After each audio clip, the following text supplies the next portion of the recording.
ஜோதிட செம்மல் திரு ஏழுமலை ஐயா அவர்களுக்கு என்னுடைய வணக்கத்தினை தெரிவித்துக் கொள்கிறேன். மற்றும் எஸ்கே ஜோதிட பயிற்சி மையம் நடத்தும் 11வது ஜோதிட கருத்தரங்கத்திற்கு வருகை புரிந்துள்ள அனைத்து ஜோதிட சொந்தங்களுக்கும் என்னுடைய வணக்கத்தினை தெரிவித்துக் கொள்கிறேன். நான் பேசக்கூடிய தலைப்பு ஜோதிட சூட்சமங்கள். இப்போது எல்லாருமே ஜோதிடத்தில் ஜாதகத்தை வச்சு பலன் சொல்லுவீங்க. இந்த பலன் சொன்னால் அந்த பலன் நடக்குதா? அடுத்து வரக்கூடிய புத்தி காலங்களில் இது போன்ற பலன் நடக்கும் அப்படின்னு ஜோதிடர்கள் எல்லாமே சொல்லுவீங்க. ஆனால் அந்த பலன் தவறிடும், அந்த பலன் மாறுபடும். இது ஏன் மாறுபடுது?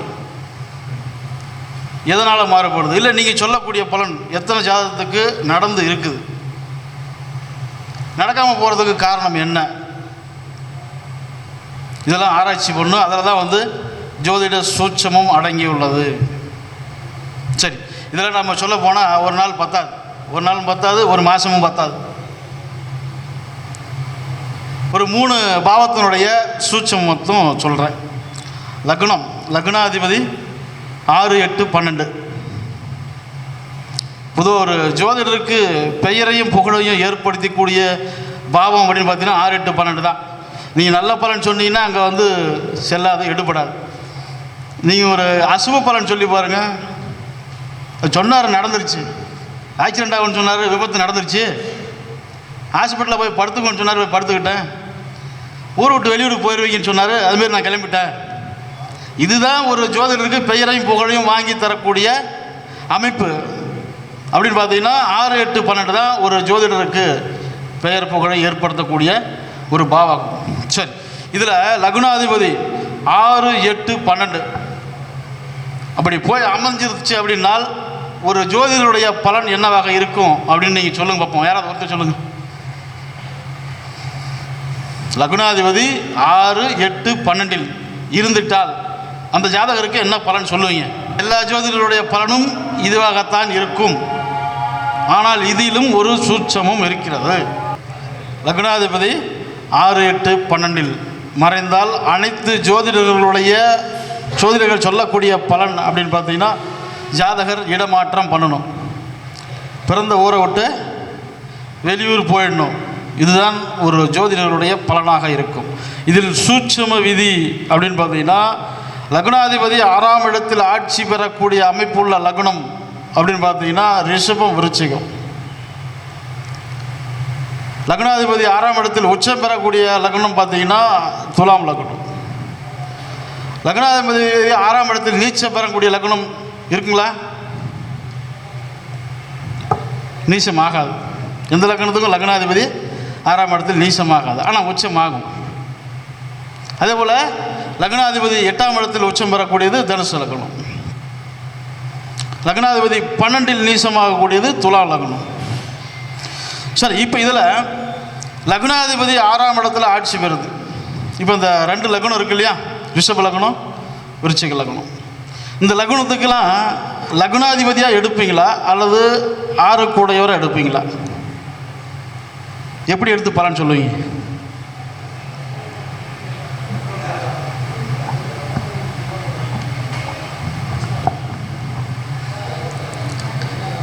ரிஷப லக்னம், விருச்சிக லக்னம், இந்த 2 வீட்டுக்கும் லக்னாதிபதி 6 கூடையவராக வருவார். அப்போது 6 கூடையவராக எடுத்து பலன் சொல்லுவீங்களா அல்லது லக்னாதிபதியாக எடுத்து பலன் சொல்லுவீங்களா? 6ஆம் அதிபதி. சூப்பர். பொதுவாக லக்னாதிபதிக்கு அசுபாதிபத்தியம் வருகிறது அப்படின்னால் அந்த அசுப பலனை மட்டும்தான் செய்யும். நீங்கள் மேஷ லக்னமாக இருந்து உங்களுக்கு செவ்வாய் புத்தி நடக்கும்போது பாருங்கள், ரிஷப லக்னமாக இருக்கும்போது சுக்கிர புத்தி நடக்கும்போது பாருங்கள், அதே மாதிரி துலா லக்னமாக இருந்து சுக்கிர புத்தி, விருச்சிக லக்னமாக இருந்து செவ்வாய் புத்தி நடக்கும்போது பாருங்கள், என்ன பண்ணுவீங்க? விபத்து, அடிபடுதல், மருத்துவ செலவு, வம்பு வழக்கு, அசிங்கமான எல்லாத்துலேயும் மாட்டுவீங்க. சரிங்க, லக்னாதிபதி 6, 8, 12 மறையும் போது ஜாதகர் வெளியிட வாசம் சென்றே ஆக வேண்டுமா, அது ஒரு கட்டாயமா அப்படின்னு கேட்டிங்கன்னா அதுக்கு விதி விலக்கு சூட்சும விதிகள் இருக்குது. இப்போ லக்னாதிபதி 6ஆம் இடத்தில் போயிருக்கும்போது அந்த ராசி 6ஆம் இடம் சரம், சிரம், உபயம் அப்போ அது சரராசியாக இருந்தால் அந்த ஜாதகர் வெளியிட வாசம் சென்றாக வேண்டும்.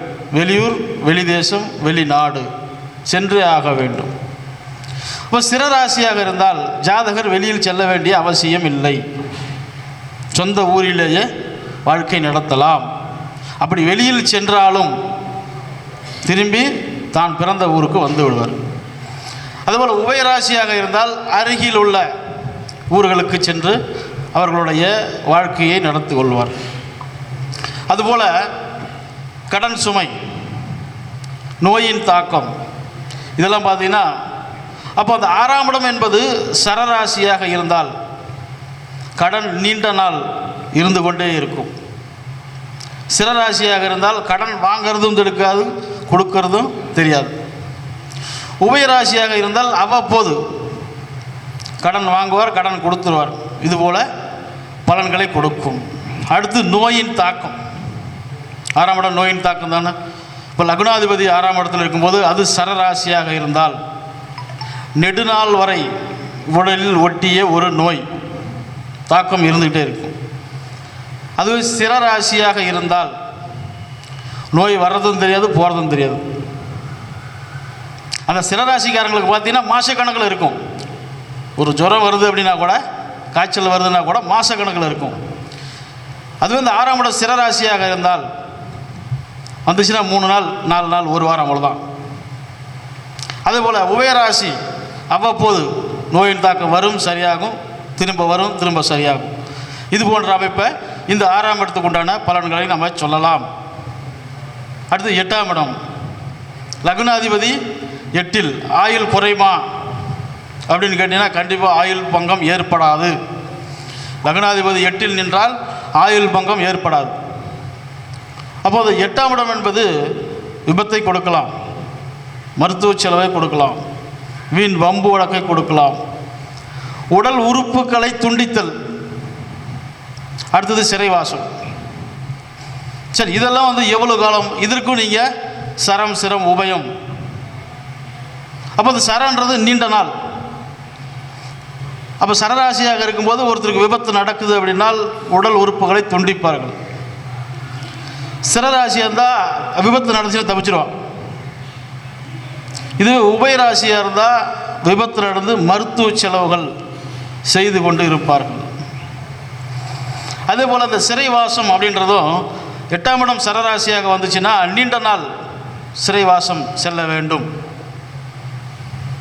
8ஆம் இடம் சிரராசியாக இருக்கும்போது, சரராசியாக இருந்தால் நீண்ட நாள் சிறைவாசம், சிரராசியாக இருந்தால் இவர்கள் மீது பழி சுமத்தினாலும் அந்த வழக்கு இவருக்கு சாதகமாக மாறிடும்.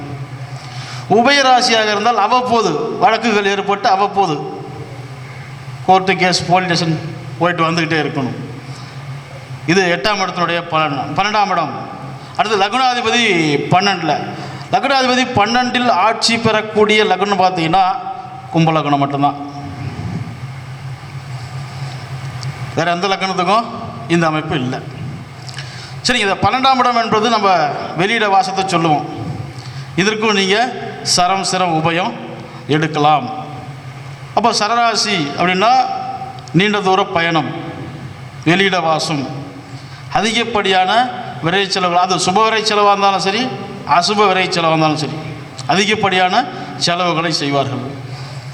அது சிரராசியாக இருந்தால் இவர்கள் வெளியில் செல்ல தேவையில்லை, அதிகப்படியான விரை செலவுகளும் நடக்காது. உபயராசியாக இருந்தால் அருகில் உள்ள ஊர்களில் வசிப்பார்கள்.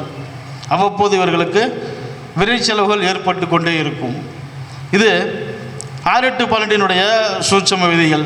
நாம் பார்த்தோன்னே சொல்லிடுவோம், லக்னாதிபதி 6-8 12 போயிடுச்சா இடமாற்றம் பண்ணு, வெளியூர், வெளிநாடு, வெளிதேசம் போ, இப்படி சொல்லுவோம். இதில் நீங்கள் இந்த சரம், சிரம், உபயம் எடுத்தீங்கன்னா பலன் இன்னும் துல்லியமாக உங்களுக்கு கிடைக்கும். இதே போல் நீங்கள் 2ஆம் இடத்துக்கு பலன் எடுக்கலாம். 2ஆம் அதிபதி 6ஆம் இடத்துல மறைஞ்சு போச்சா, அது சரராசியாக இருந்தால் கொடுத்த பணம் வராது. சிரராசியாக இருந்தால் பணம் வந்துடும். உபயராசியாக இருந்தால் பாதி கொடுத்துட்டு பாதி இழுக்க வச்சுக்குவோம். இது போன்ற அமைப்பு தான். இது இங்கே ஒவ்வொரு பாவத்து அதிபதியும் 6ஆம் இடத்தில் இருக்கும்போது அது சரமா, சிரமா, உபயமா இப்படி பார்த்துட்டீங்க அப்படின்னால் கண்டிப்பாக உங்களால் துல்லியமாக 100% பலன் சொல்ல முடியும். சரிங்க, வாய்ப்பளித்த அனைத்து நல்ல உள்ளங்களுக்கும் என்னுடைய மனமார்ந்த நன்றியை தெரிவித்துக் கொள்கிறேன்.